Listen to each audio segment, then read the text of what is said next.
So in the gym today, I happened to look up at the TVs and notice one of those stop oil protests. I don't know if you've seen these on TV.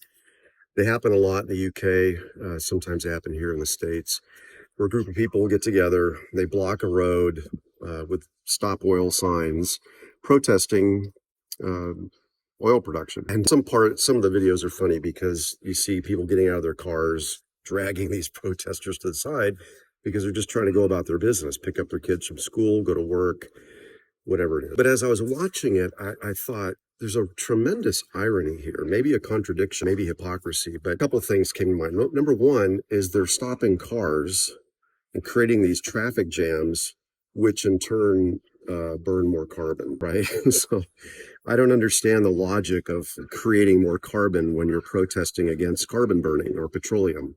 The second thing I noticed was they're all wearing these safety vests, and those safety vests are made out of plastic.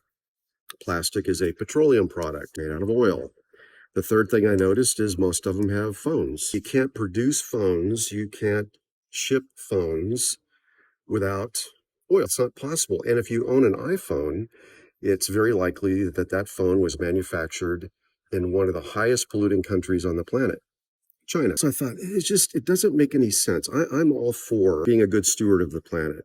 I really am. I think it's ridiculous to pollute our soil and our water and our air. That makes no sense whatsoever. It's just dumb. But at the same time, if you're going to protest something, you need to live in accordance with that ideology. It reminds me of the John Kerry war scenario where these guys own huge homes and multiple homes and drive fancy and fly around in their private jets, barking at us to go back to living an agrarian lifestyle while they're burning more carbon in a day than I probably burn in a. And their justification for it is, well, they purchase carbon credits, carbon offs. A couple things. One, there's an article in The Guardian, I'll provide a link for that, that explains that it's snake oil. If you don't know what snake oil is, the metaphor, carbon offsets and carbon credits do not compensate for 40,000 square foot homes, luxury cars, and Learjets. It just doesn't.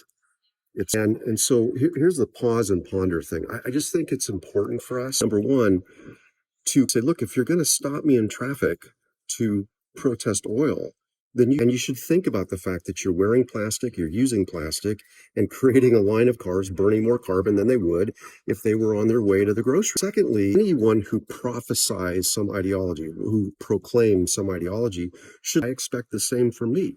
If I'm going to profess biblical Christianity, I should live according. Nobody's going to do it perfectly.